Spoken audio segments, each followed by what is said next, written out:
Hello বন্ধুরা, welcome to football দিনতে ভিডিওতে সবাইকে স্বাগত। তো এই ভিডিওতে ছোট্ট আপডেট তোমাদের সঙ্গে শেয়ার করবো, যেটা আমি মোস্ট প্রবাবলি কালকে লাইভে তোমাদেরকে বলতে ভুলে গিয়েছি। তোমরা অনেকেই দেখলাম সেই কোশ্চেনটা করেছো যে দাদা পিএসসি হিয়ারিংটা আজকের কখন শুরু হবে রিগার্ডিং আনোয়ার আলী ইস্যু।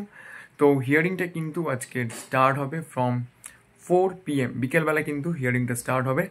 তো স্বাভাবিকভাবেই কিন্তু আজকের আনোয়ারের পক্ষে ইস্ট বেঙ্গল জার্সিকে মাঠে নামার কোনো রকম কোনো পসিবিলিটিস নেই। হিয়ারিংয়ে যে আউটকামটা আসবে তার উপর ডিপেন্ড করবে কিন্তু আনোয়ার আলী কবে মাঠে নামবেন। তো আজকে তার এনওসি পাওয়ার ব্যাপার রয়েছে এবং তার সঙ্গে সঙ্গে তার যে স্পোর্টিং স্যাংশন, সেই স্পোর্টিং স্যাংশনটাকে চ্যালেঞ্জ করা হয়েছে। তো আজকের কিন্তু যেসব ম্যাটারগুলো নিয়ে ডিসকাশন হবে তার মধ্যে যথেষ্ট ডাইভার্সিফিকেশন রয়েছে, অনেক ডাইভার্স ম্যাটার নিয়ে কিন্তু আজকে ডিসকাশন চলবে, অনেকগুলো ডিসিশনস কিন্তু আজকে পিএসসিকে নিতে হবে। তো সব মিলিয়ে কিন্তু একটা জমজমাট সন্ধে আমাদের জন্য ওয়েট করছে। ইস্ট বেঙ্গলের ম্যাচ রয়েছে, তার সঙ্গে সঙ্গে আনোয়ার আলী সাগার একটা ভার্ডিক্ট আসবে, এটা আমাদের এক্সপেকটেশন।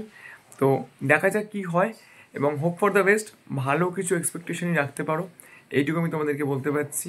তার কারণ কালকের এমন অনেক কিছু হয়েছে, অনেক রকম কথাবার্তা কিন্তু রংচং লাগিয়ে কালকের তোমাদের সামনে একটা প্রেজেন্ট করা হয়েছে। তো সেই সব প্রেজেন্টেশনগুলোকে আমি যদি সাইডে রাখি তাহলে এইটুকু বলতে পারি যে আজকের ভালো কিছু হওয়ার এক্সপেকটেশন কিন্তু রাখতে পারো।